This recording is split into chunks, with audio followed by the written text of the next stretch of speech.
Здравствуйте, друзья! Стихия не знает отдыха, она обрушилась сразу на несколько континентов.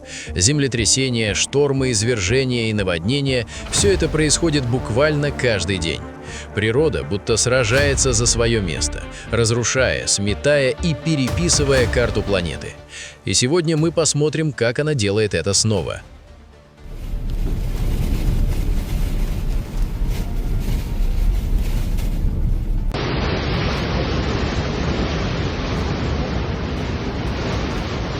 Тринадцатого января японский город Саппоро и другие районы острова Хоккайдо оказались во власти мощного снежного шторма, вызванного усилением области низкого давления над Японским морем.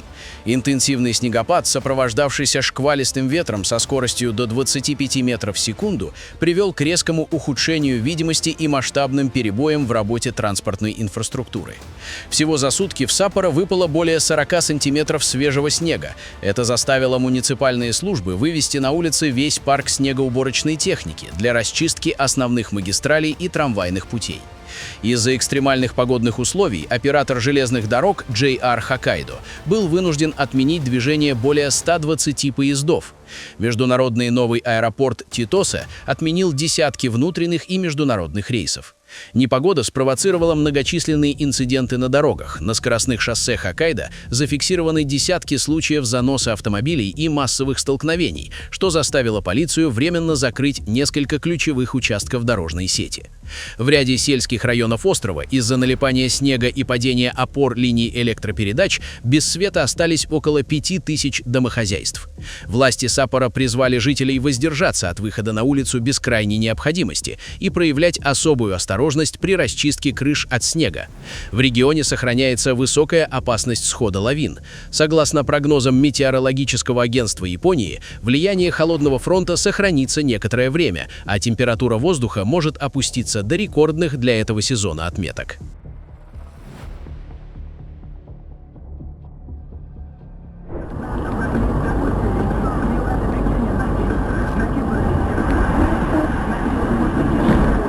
«12 января в 14:40 на 810-м километре федеральной трассы Р-404 Тюмень-Ханты-Мансийск в Нефтеюганском районе произошло серьезное дорожно-транспортное происшествие, закончившееся взрывом и масштабным пожаром.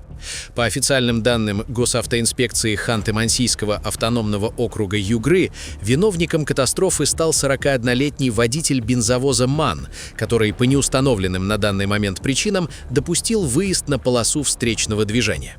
На полном ходу тяжелая машина совершила лобовое столкновение с грузовым автомобилем КАМАЗ. Сильнейший удар привел к мгновенной разгерметизации цистерны бензовоза. Топливо хлынуло на проезжую часть и воспламенилось, спровоцировав объемный взрыв и сильный пожар, охвативший оба транспортных средства. В результате инцидента водитель КАМАЗа погиб на месте от полученных травм и термических ожогов еще до прибытия экстренных служб. Мужчина, управлявший бензовозом МАН, выжил в огненной ловушке, но получил серьезные ранения и был экстренно госпитализирован. Движение по трассе Тюмень-Ханты-Мансийск было полностью перекрыто в обоих направлениях на несколько часов. Следственные органы Югры проводят проверку по факту ДТП, устанавливая все обстоятельства трагического инцидента.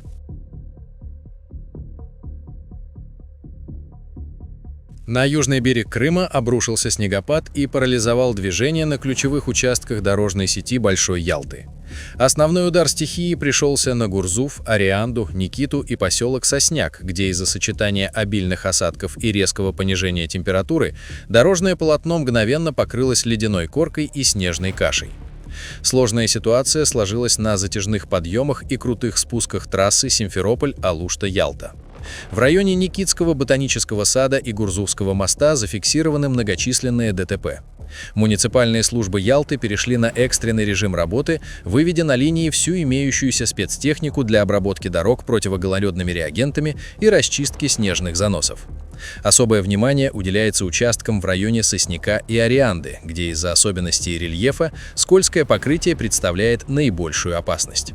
Сотрудники ГИБДД ввели временные ограничения на въезд большегрузного транспорта в городскую черту и призывают водителей воздержаться от поездок через Ангарский перевал.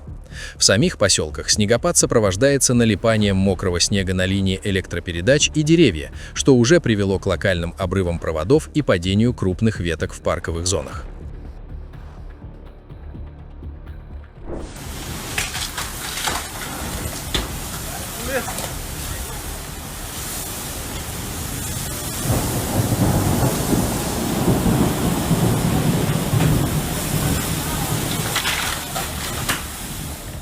«12 января прибрежный город Сан-Франсиско-ду-Сул в бразильском штате Санта-Катарина подвергся удару разрушительного атмосферного явления, классифицированного метеорологами как микровзрыв. Мощный нисходящий поток воздуха возник в разгар интенсивной грозы, обрушив на регион шквалистый ветер, скорость которого в эпицентре превышала 100 км в час, и экстремальный ливень. Стихия действовала избирательно, но с чрезвычайной силой. Всего за несколько минут ландшафт прибрежной зоны изменился до неузнаваемости. Наиболее масштабные разрушения зафиксированы на популярном пляже Капри и в районе залива Бабитонга, где ветер массово сорвал крыши с жилых домов и коммерческих построек, а также перевернул лодки и маломерные суда. Разрушительная сила микровзрыва привела к падению десятков вековых деревьев и бетонных опор линий электропередач, что вызвало мгновенное обесточивание нескольких городских кварталов. Инфраструктура пляжных клубов и зон отдыха была практически уничтожена разлетающимися обломками конструкций.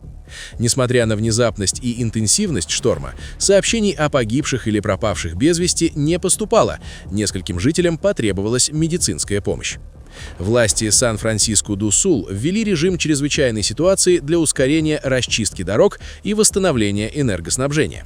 Специалисты подчеркивают, что подобные явления крайне трудно прогнозировать, так как они развиваются локально и стремительно, превращая обычную грозу в зону стихийного бедствия.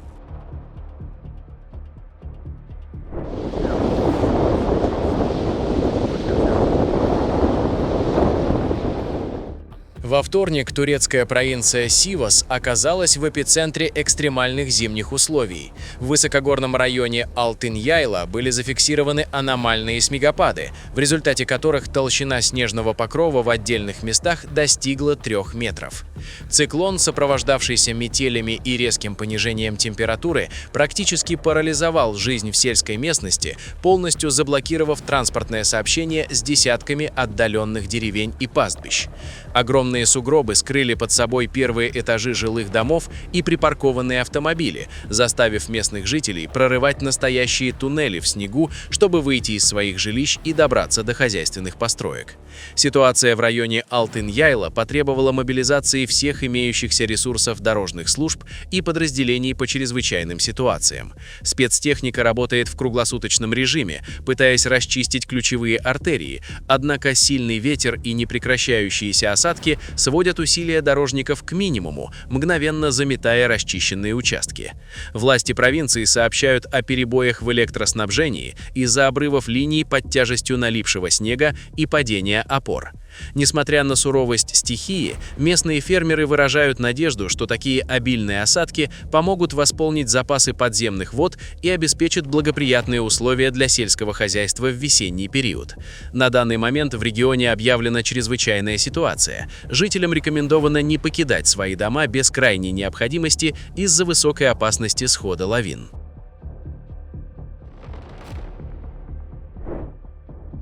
12 января популярные курорты Атлантического побережья Аргентины столкнулись с природным явлением, известным как метеорологическое цунами. Внезапная волна высотой от 5 до 6 метров обрушилась на переполненные пляжи городов Санта-Клара-дель-Мар, Мар-Чикита и Мар-дель-Плата в разгар летнего сезона отпусков. В момент происшествия тысячи людей находились в воде или на берегу, не получая никаких предварительных предупреждений от спасательных служб. Трагедия в Санта-Клара-дель-Мар унесла жизнь 29-летнего жителя Мар-дель-Платы, который незадолго до этого вернулся из Франции, чтобы навестить семью. Сначала море резко отступило на десятки метров, а через несколько минут вернулось мощным валом, который увлек мужчину в океан и силой ударил головой о прибрежные скалы. Также пострадали 35 человек. Один из отдыхающих был экстренно госпитализирован с инфарктом, вызванным стрессом. Явление было вызвано резким перепадом атмосферного давления из-за столкновения горячих воздушных масс с холодным Южным фронтом.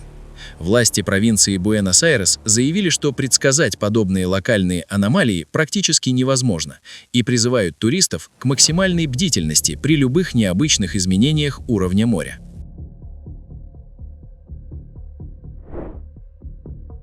Во вторник на деревню Бенканг в районе Сикотанг в Индонезии обрушилось катастрофическое наводнение.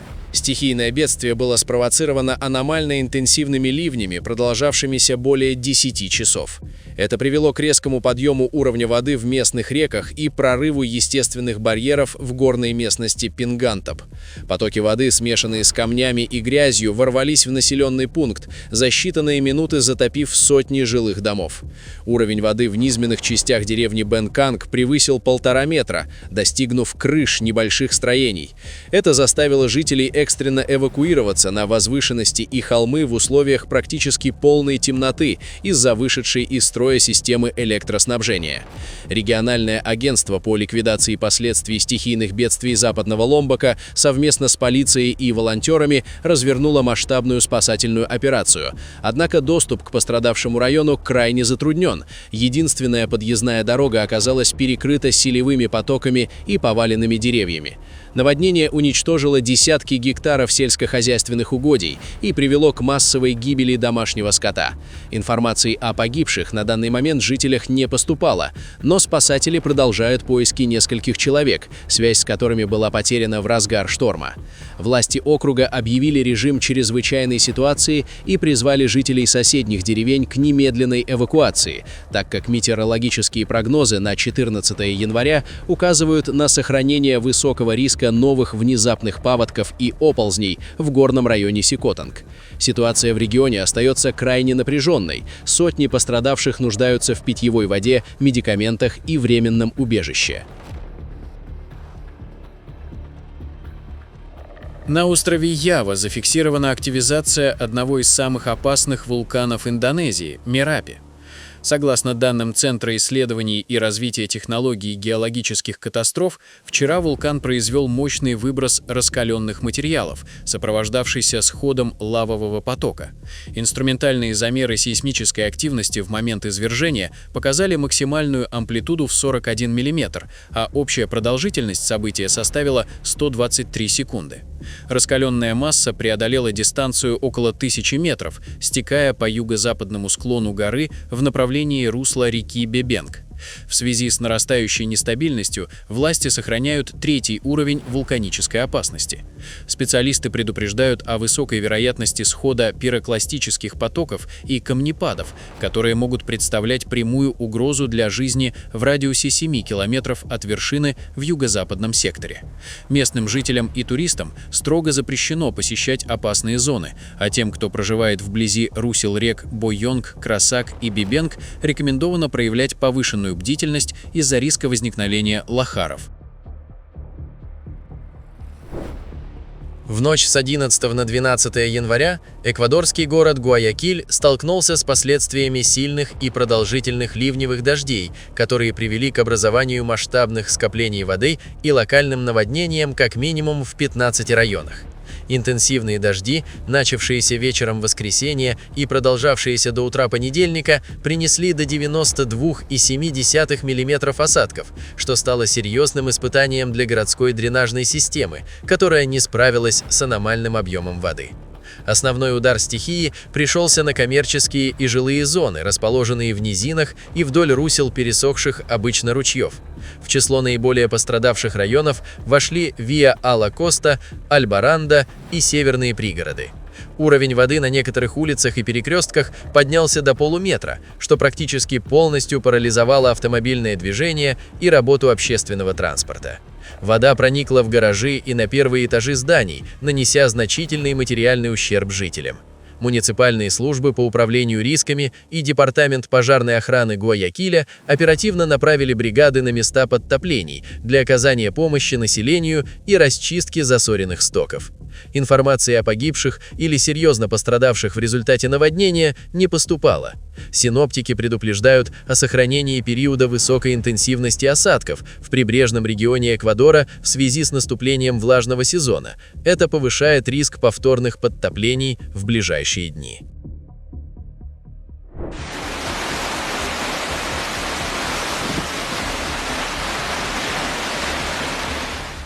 В понедельник Ливан оказался в эпицентре мощного средиземноморского циклона, который принес в страну экстремальные погодные условия, включая проливные дожди, шквалистый ветер и обильные снегопады в горных районах.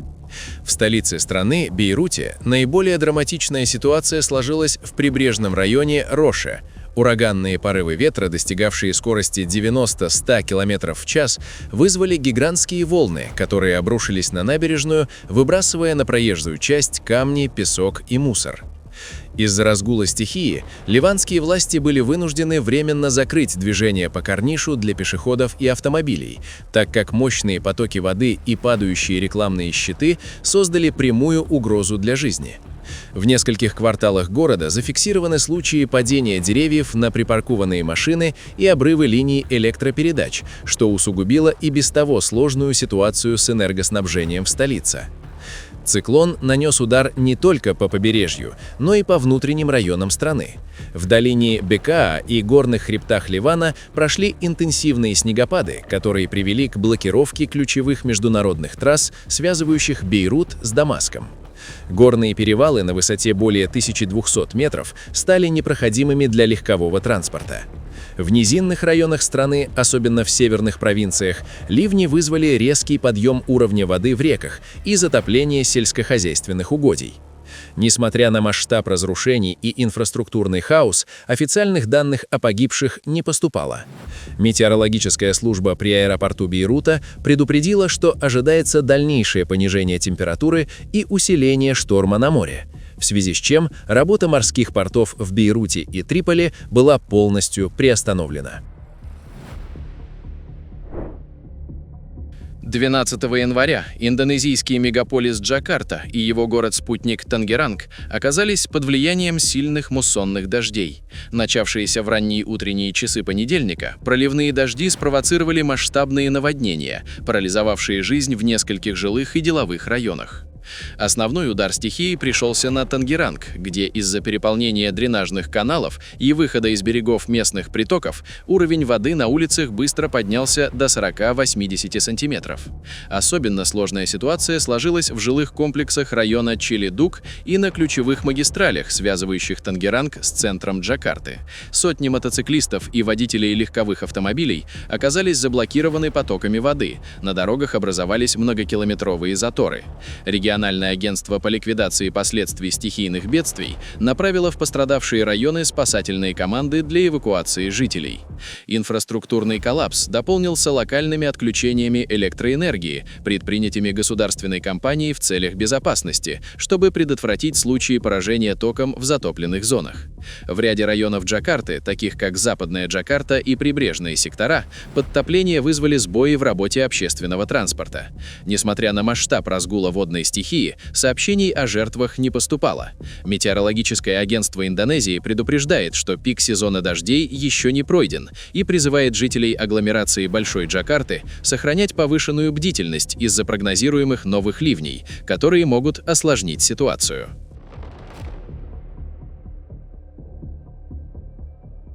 В округе Центральный Ачех в Индонезии наводнение спровоцировало масштабный оползень в районе населенного пункта Пондак-Балик.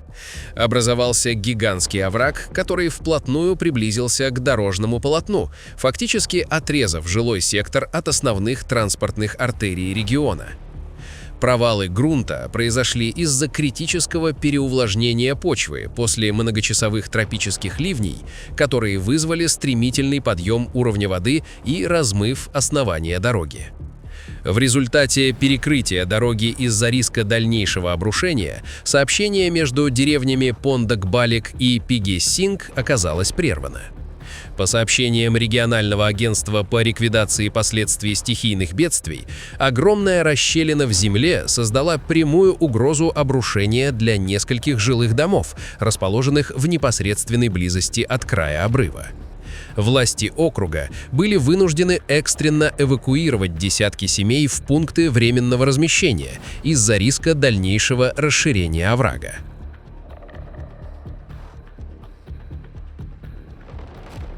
Друзья, на этом наш выпуск завершен. Будем рады видеть вас снова. Подписывайтесь и до встречи завтра в новом выпуске.